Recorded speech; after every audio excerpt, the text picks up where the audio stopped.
नमस्ते जी, आप सभी को योग्य ऑनलाइन क्लास के यूट्यूब चैनल पे बहुत बहुत स्वागत है। तो मेरे चैनल पर नए तो चैनल को सब्सक्राइब करें ना, बेल आइकन को दबाना ना भूलिए। देखिए आज हम लोग पढ़ने वाले हैं क्लास 10th का जो फिजिक्स है, चैप्टर नंबर 1 हम लोग पढ़ लो प्रकाश का प्रवर्तन, यानी कि रिफ्लेक्शन ऑफ लाइट। और आज जो हमारा होने वाला है इसका पार्ट नंबर 11 देखेंगे लो। और इसमें जो टॉपिक अब हम लोग देखेंगे वह समझेंगे लो चिन्ह परिपाटी को समझेंगे। क्या समझेंगे बाबू? चिन्ह परिपाटी को समझेंगे। इससे पहले हम लोग क्लास 10 तक कर चुके हैं। अगर आप वीडियो नहीं देखेंगे तो चैनल के प्ले लिस्ट में सभी वीडियो उपलब्ध है, जाकर से आप लोग देख लीजिएगा लो, ताकि आप लोग को इस चैप्टर से संबंधित कोई भी समस्या न हो। और आप लोग को किसी टॉपिक पर अगर वीडियो बनवाना हो तो आप लोग कमेंट बॉक्स में अवश्य बताइएगा। बाकी हम लोग ज़्यादा बातें नहीं करते, आते अपने मेन टॉपिक पर। देखिए अब टॉपिक हम लोग का है चिन्ह परिपाटी। देखिए जो चिन्ह परिपाटी हम लोग टॉपिक है ना, इसका कोई खास परिभाषा नहीं होता है,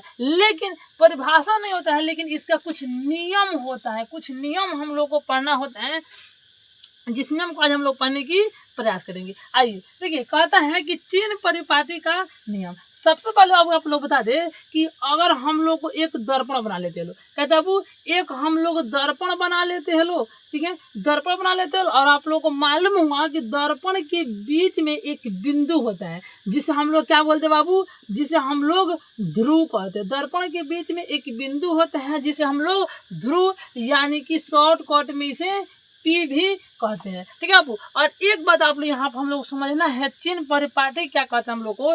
चिन्ह परिपाटी कहते हैं कि किसी भी दर्पण में, ठीक है बाबू, किसी भी दर्पण में और हम लोग को दर्पण के दाईं और बाईं और ऊपर या नीचे की अगर दूरी मापना है तो उसे हम लोग कहाँ से मानेंगे? तो मूल बिंदु को खड़े ध्रुव जो है ना, ध्रुव, इसे हम लोग मूल बिंदु मानेंगे। और इस मूल बिंदु से इस तरफ की दूरी हो, चाहे इस तरफ की दूरी हो, चाहे नीचे की दूरी हो, चाहे ऊपर की दूरी हो, जाकर के हम लोग मापेंगे। क्या था बाबू? दर्पण में ध्रुव को मूल बिंदु मान करके और उसके अगल बगल की जितना भी दूरी होता है सभी दूरिया को मापा जाता है। किसका नियम बाबू? तो चिन्ह परिपाटी का नियम है। लिखा क्या है? लिखा गया है ध्रुव को मूल बिंदु मानकर सभी दूरियां मापी जाती हैं। हम लोग को ध्रुव क्या है वो ध्रुव को मूल बिंदु मान लेंगे और इस तरफ, चाहे वो इस तरफ की दूरी हो, चाहे नीचे की दूरी हो, चाहे इस तरफ की दूरी हो, चाहे ऊपर की दूरी हो, सभी दूरी को हम लोग इसी से हम लोग लेकर के मापते हैं। यहाँ से हम लोग शुरू करते हैं। मूल बिंदु कहना मतलब शुरू वहां से करते हैं हम लोग।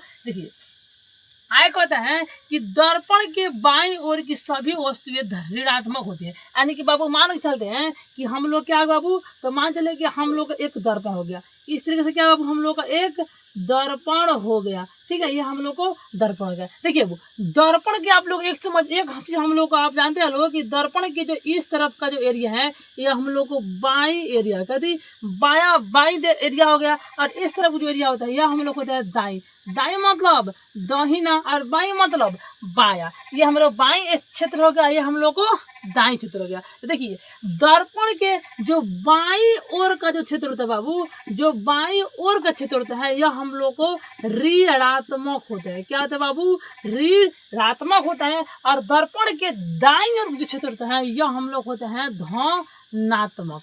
क्या होते हैं बाबू? यह हम लोग होते हैं धनात्मक। हम क्या बताए? हम बोले कि दर्पण के बाईं ओर के क्षेत्र ऋणात्मक होते हैं, दर्पण के दाईं ओर के जो क्षेत्र होते हैं बाबू वो हम लोग होते हैं धनात्मक। इसमें आप लोग को कोई दिक्कत नहीं होनी चाहिए, ठीक है। क्या लिखा क्या गया है कि दर्पण के बाईं ओर की सभी दूरियां ऋणात्मक होती है, यानी कि दर्पण के इस तरफ ऋणात्मक और उस तरफ धनात्मक। और यही बात लिखा गया है कि दर्पण के दाईं ओर की सभी दूरियां धनात्मक होती है, यानी कि ये भी टॉपिक हम लोग को खत्म। आगे क्या कहता है चिन्ह परिपाटी? कहता है मुख्य अक्ष के ऊपर की दूरियां धनात्मक, यानी कि अगर हम लोग बाबू दर्पण बनाते हैं दर्पण, तो दर्पण में ये वाला जो रेखा खींचते हैं, इस तरह से जो रेखा खींचते हैं इसे हम लोग बाबू बोलते हैं लोग मुख्य अक्ष।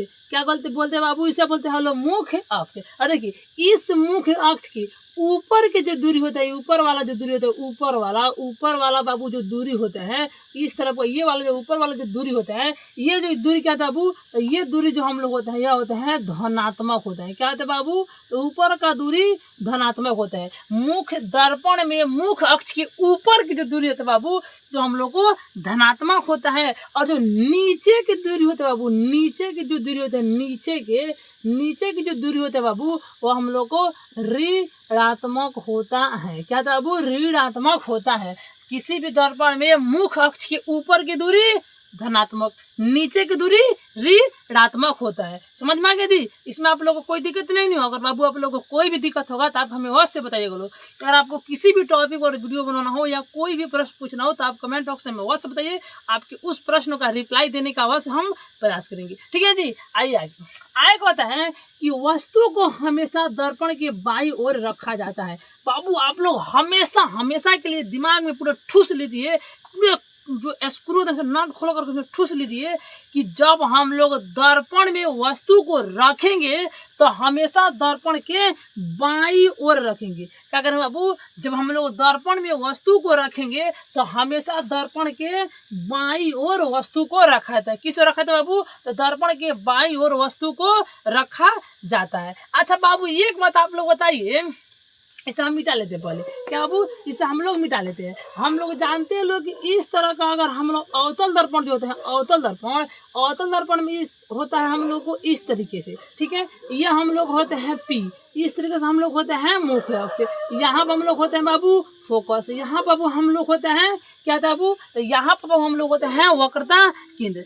आपसे बाबू हम यहाँ से क्वेश्चन पूछेंगे कि बाबू हम बताएं आप लोग को कि दर्पण के बाईं ओर का जो मान होता है वह ऋणात्मक होता है। तो जो इस दर्पण के बाईं ओर यानी कि इस तरफ क्या है? तो हम लोग को वक्रता केंद्र है और उसके बाद में क्या है?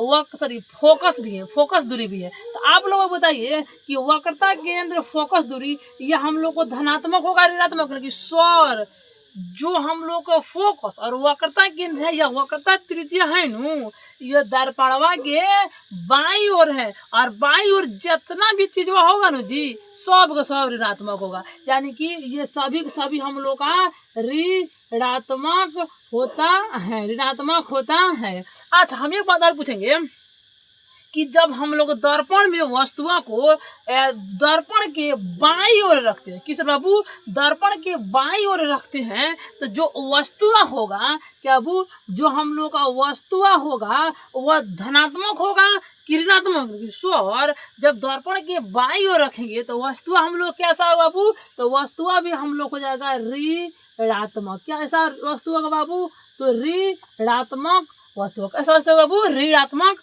वस्तु होगा।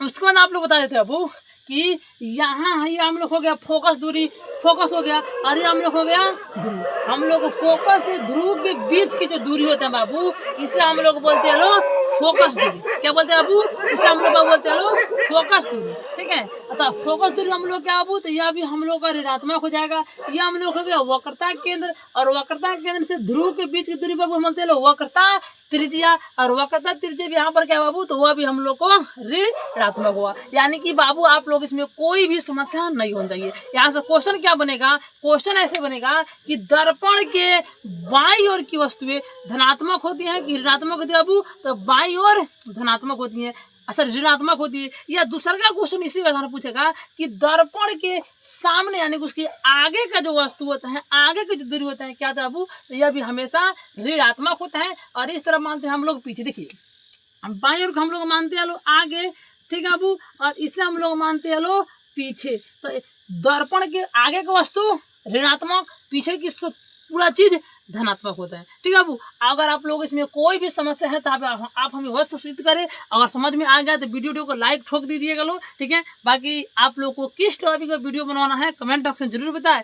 मिलते हैं जल्दी किसी दूसरे वीडियो में, तब तक आप लोग हंसते रहिए, मुस्कुराते रहिए। जय हिंद।